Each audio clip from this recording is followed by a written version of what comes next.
my name's Chris. I didn't get here early enough to meet you all earlier, but I work for DNR, and I used to do what Tori did. Now I'm Tori's supervisor. Took me 10 years to get there, but whatever. So our job is R3.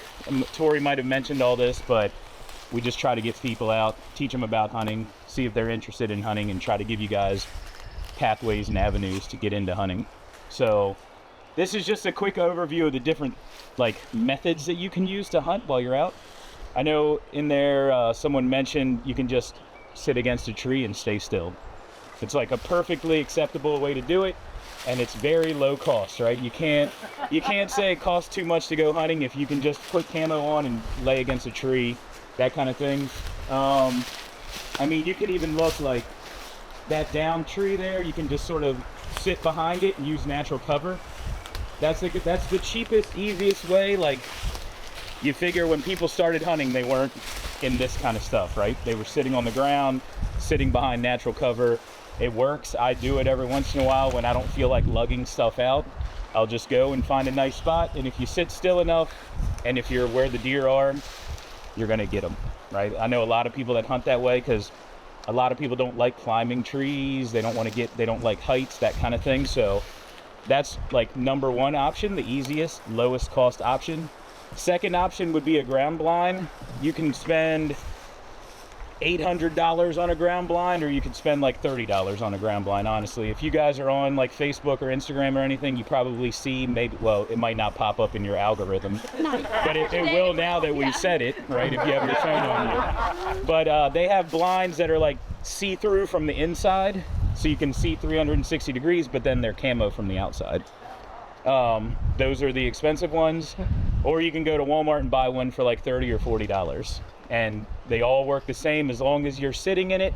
They're nice because the wind's not quite getting to you as much. If it's raining, you're not getting wet.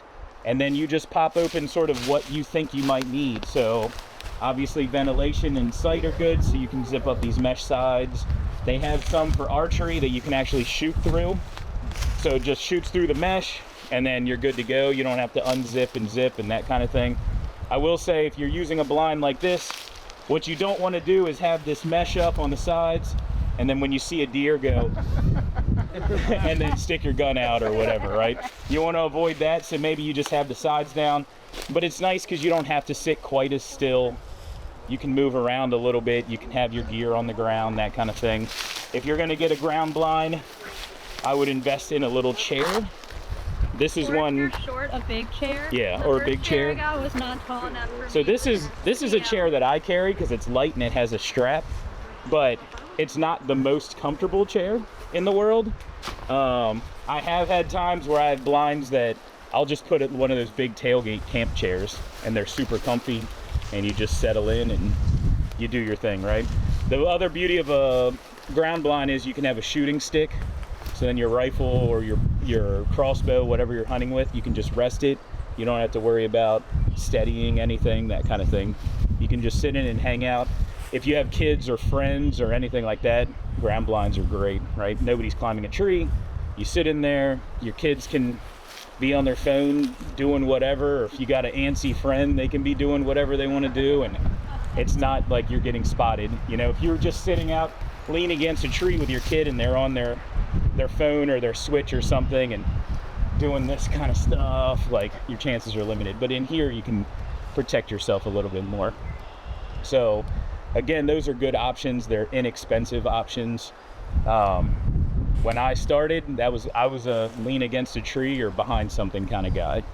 I started when I was in college and I had no money, so it was kind of like whatever I could do to kind of get out there and try to do what I could do. I know we talked about gear in there, and it really is like, it could be as inexpensive as you want it to be to really expensive. You know, I have a Walmart hoodie that cost me like $14, camo hoodie from Walmart. It's super comfortable, it's really worn in, it's faded, but I love it. Like, I turkey hunt in it all the time, and it costs like 12 bucks.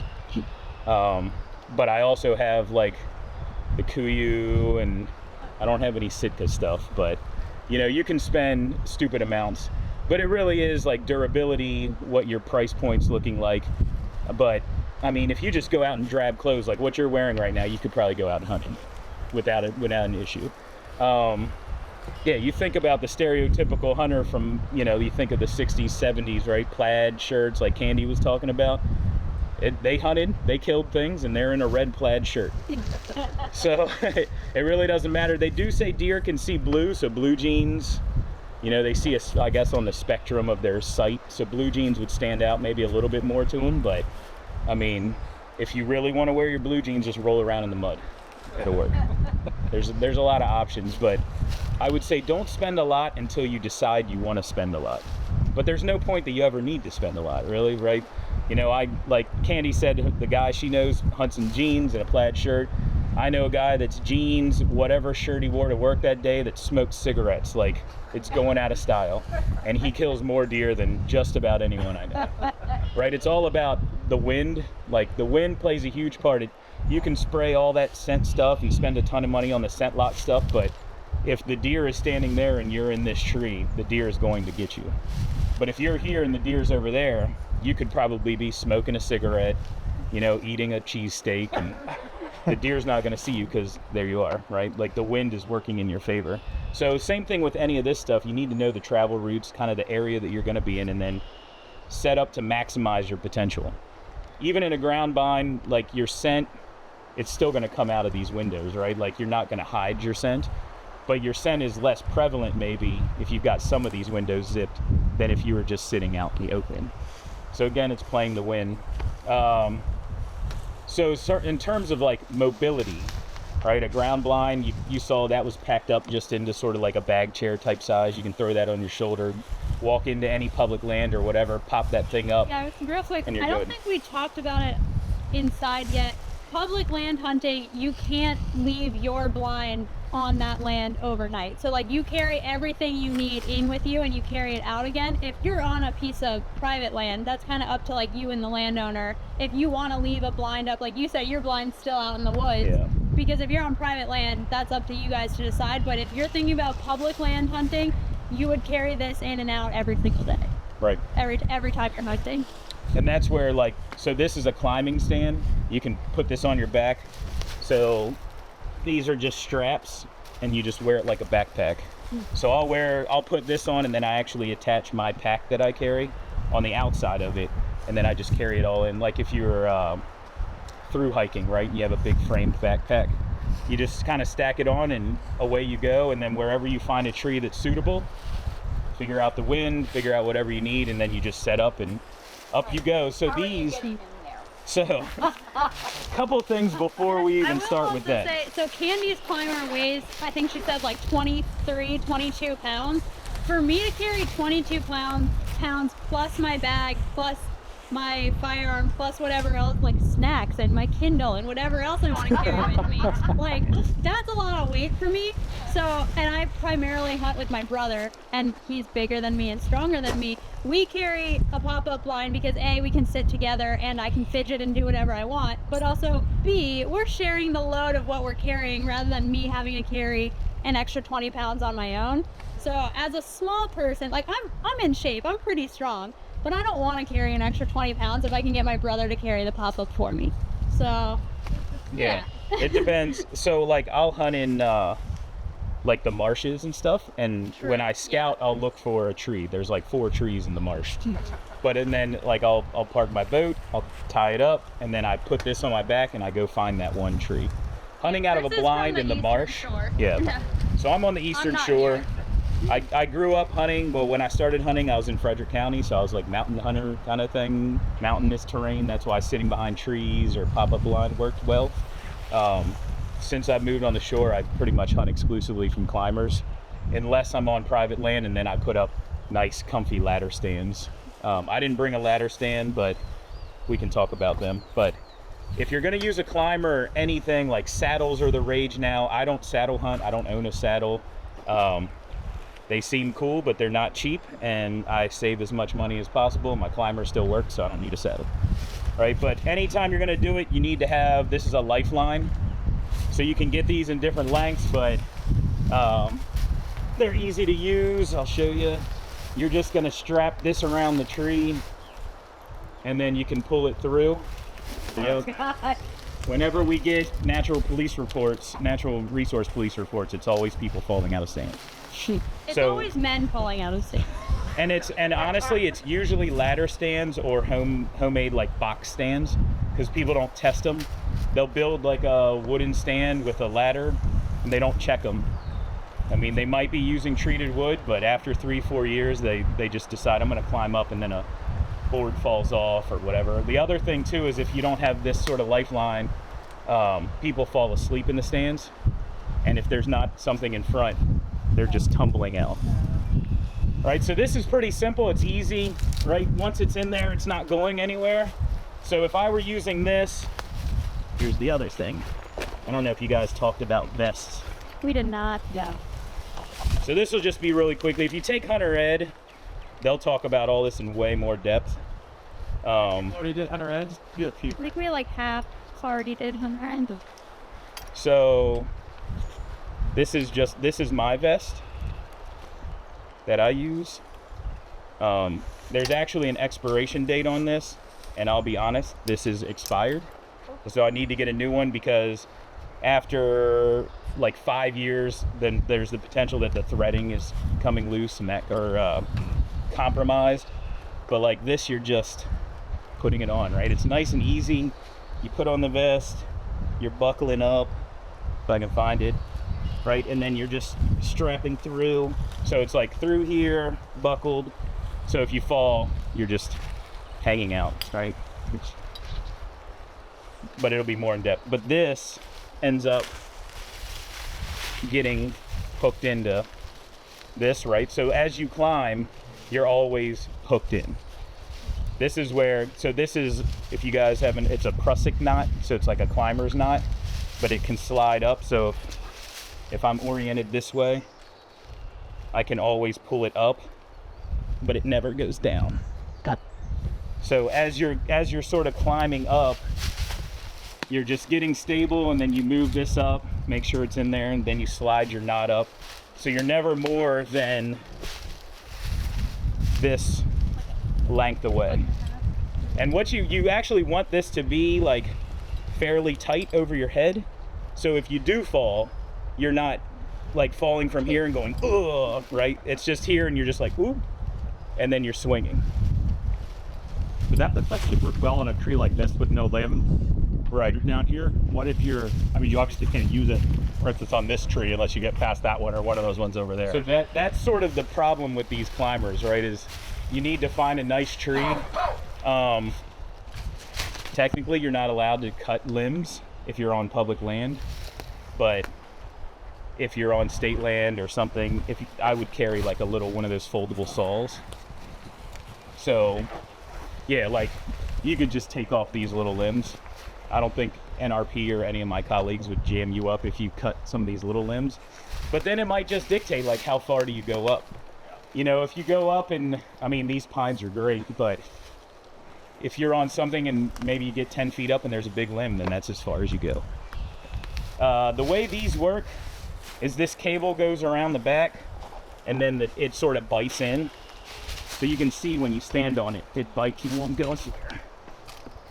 Right, so it bites in, and then you would stand up. Of course, I'd have all my safety stuff, but then you just sort of, well, this wouldn't be hooked.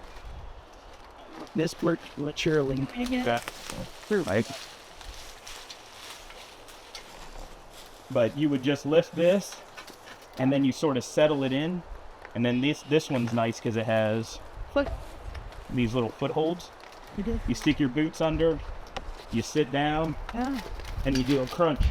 Wow. And then you stand up, and you just keep repeating it. You're walking it up. Yep, you just walk it up, and it's kind of like, you know, the like a linesman type thing. It's not going to go anywhere. Huh. It's nice and stable. One thing that I didn't mention, which is I think the most important thing when you're using a climber, is call that falling on your head, is to tie your base to the top. So what happens a lot of times is people will go up, they start climbing, their feet come out, the base falls down the tree, you're sitting here. Right? You can't climb down. You can't climb down without that base. So if that happens, at least if it's tied, you can pull it back up to you. But that's also why having this line is, because if you do get stuck with no base, you can sort of lean back into this line with your harness, get some tension, and then slowly walk your way down. Oh. So, you know, it ends up being a nice little workout at 4:30 in the morning when you're full of gear. That's the other thing too is, you know, everybody thinks about loading up on their clothes and all that kind of stuff, and then you walk into the woods and then you get on this and you get up to the top and you're just sweating bullets and then you freeze, right? Like, so having a pack's nice because you just take your outer layer, your hat, that kind of stuff, jam it in your pack, climb up, get your little workout in, sit for a little bit, sweat a little, then you put your layers on and then you stay dry and comfortable. Little things like that. But really, like, the main thing is have a vest, have a safety line. And you're leaving your like Yes. method of harvest, your firearm or your bow at the base of the tree, and you tie a line to that as well. So then you pull it up, unload it, open from your spot on the tree. You're not also trying to carry your firearm as you're climbing. Yeah. Should same put the safety off.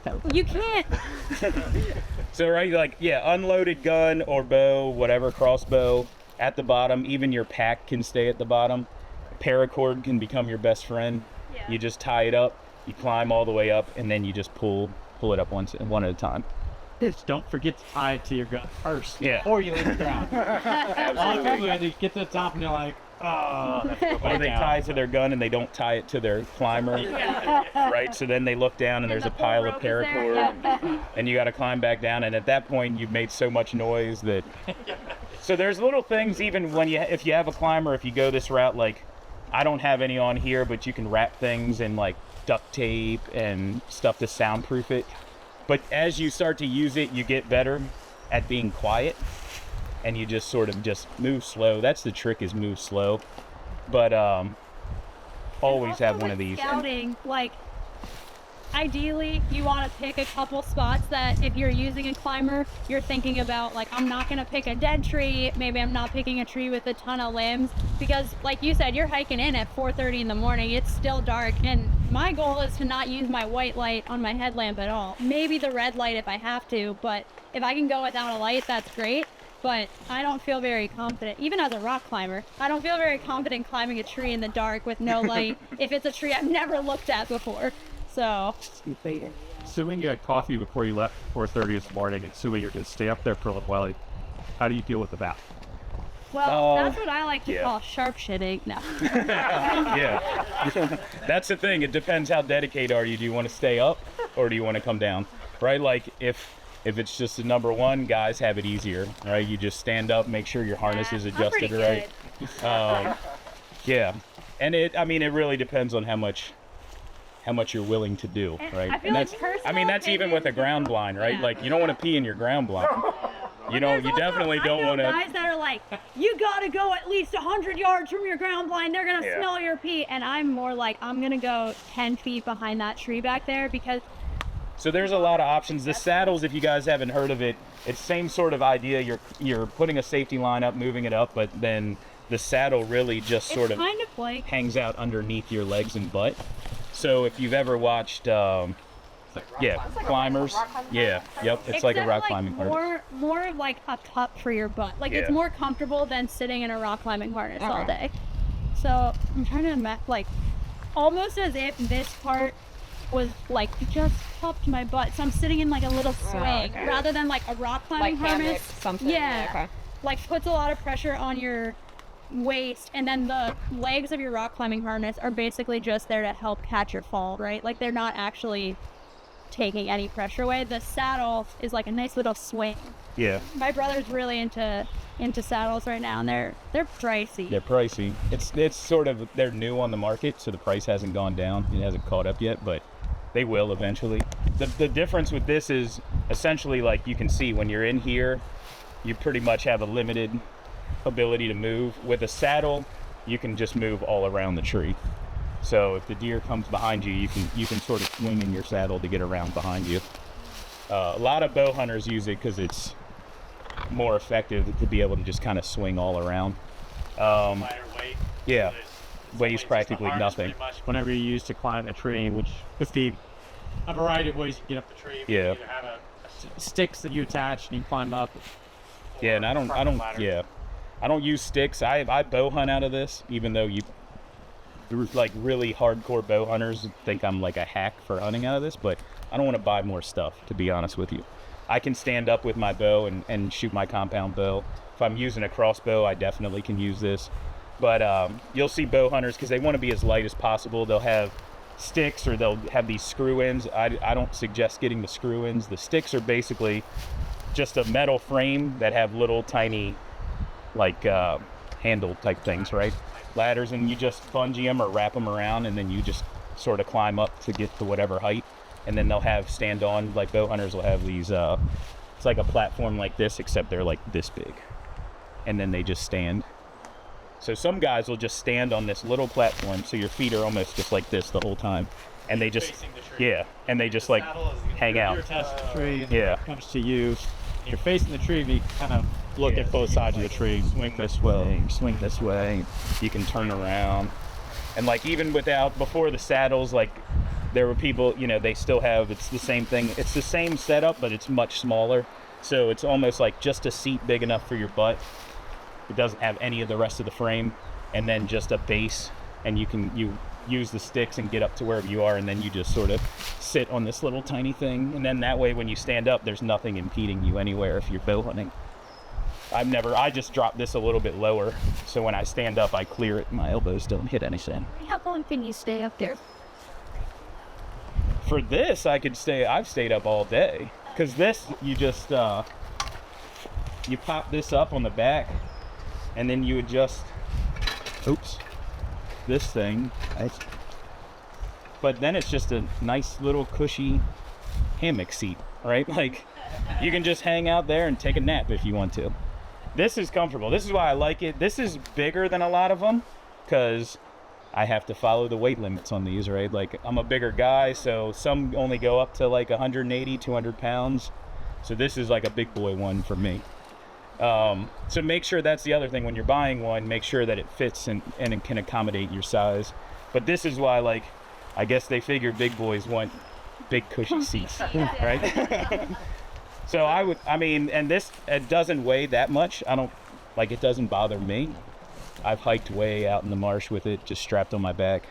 I don't take a lot of stuff when I hunt, so my pack's not really heavy. Just like extra hat, extra gloves kind of thing. Really Ideal height for like say deer, because you can go up 40 feet on this tree. Yeah, so Is that sort of pointless? Is it 10, 20 feet? Is there an ideal? I think a lot of it ends up being on your comfort. People think like, I could go there, and then they get, 15 feet up, 10 feet up, and they're like, this is good. I know some guys that don't go higher than like this, like 8 feet, just high enough that, because deer don't look up a ton, right? So they're down like this. So if you're just elevated enough, and especially if the wind's blowing right, then it's not like swirling onto them, and they just kind of keep their head down and move them through. But I know some guys that they'll go as high as they can, and they'll be like shooting straight down. Right. So Some disadvantage to going too high, because your shots, the kill shots get narrower, because you want to get ideally a double lung shot's a nice thing to do. Right. So you want to go through the back. If you're shooting down on it, it's very hard to get two lungs. Right. Because you're just shooting down on the animal. So 30 feet, I'd say, is probably as high as unless you're shooting across some sort of slope or something. So I've climbed in the marsh like 20, 25, because it gets me where I can see like a couple 100 yards that I feel comfortable shooting with my rifle. But if I'm bow hunting, I'm usually not going much more than like 15 or 20 feet, honestly. Okay. Because I've never seen the need to do it. And it also could be like, depending on where you're hunting in terms of ground cover or other trees, like you might just have to get a little higher or be a little lower to get like past limbs, that kind of thing. Like, you don't want to climb so high up that you're in the limbs, and then you're just, and then you're like, oh man, the sun comes up, and you're like, I don't have a shot anywhere, and now you're shimmying back down, trying to be quiet. The sun's already up, deer are running, you hear them running away from you, and then you're like, oh, that's my day. But then you got to stay in the woods, because you don't want to jam anyone else up that's hunting on public land. That's the other thing. Like, I know it has nothing to do with climbers, but don't be the hunter that goes in the woods late or comes out really, really early, because then you just screw everybody up. So what's like I generally think people shouldn't leave the woods until like 9:30, 10. Right? It's not like, I don't think you should stay till noon or 1. But I think people that they go, oh, I got to get to work. You know, it's 8:30. The sun's been up for an hour. I haven't seen a deer. Like, and they start tromping out, and everybody else is like sitting around. I mean, you will get some like state land where the sun comes up and you just see orange. Like, you didn't hear anybody coming. You never saw another light, and then all of a sudden it's like, there's somebody, there's somebody, there's somebody, or there's somebody right there. That's, I don't know if you guys talked about it, but like public land hunting, you just always have to be cognizant that someone else could be there. And So, you know, if you're coming is it in. a regulation that you have to have orange on the outside of your blind if you're, Yes. or is it just ethics? No, so if you have a ground blind, you have to have it orange, so like an orange vest or a fully orange cap. And the best bet, like, I would hang it from this tree. Because if anybody else is hunting the ground, they might not see this, but they'll see that, right? That's not going to scare the deer, but that's going to keep you safe from someone shooting. Because in theory, and turkey hunting, it's even more important, because turkey hunting, there's no orange. So you're in full You're not wearing camo. orange. Yeah, you're sitting against a tree generally, super still, you're calling. Like turkey hunting, and I don't want to scare anyone away from it, but turkey hunting is the most dangerous hunting because you're on the ground, you're in full Pretending to be a camo, turkey. you're pretending to be a turkey. Yeah, you're calling. So somebody that might be on public land, they might be 50 yards away, not know you're there, and they hear like, and now they're like, all right, let me see. And if someone's gobbling, that's why a lot of guys won't gobble when they turkey hunt, because you just call the gobblers in with the hens. Like, so you're just chirping, yelping, that kind of thing. If you gobble, then somebody's like, there's a turkey, I want to shoot that direction. So the thing is usually if you see somebody coming through the woods or you see them sitting, to yell. Don't go, hey, I'm over here, because all of a sudden a flash of movement and they're like, turkey, boom. Like, some people are idiots and they'll just shoot like on sight movement. They're just shooting. But, you know, if you think about it, like you just yell to them, like, I'm sitting over here, and then you wait till them, you just keep yelling until they hear you. Or like cough a couple times. Yeah. And same thing, like if you're sitting in a tree, if you're up in this 20 feet in the air, you got out there at like 4:30 in the morning, you're set up, and then you see like the headlamp where you hear someone. That's when you should just be like, hey man, I'm over here. Like, look up, I'm in this tree. And then hopefully they're cool and they go somewhere else and don't try to just set up next to you. But that, unfortunately, is the thing about state hunting public land. We are at 2 o'clock, probably at our half-hour mark or so. So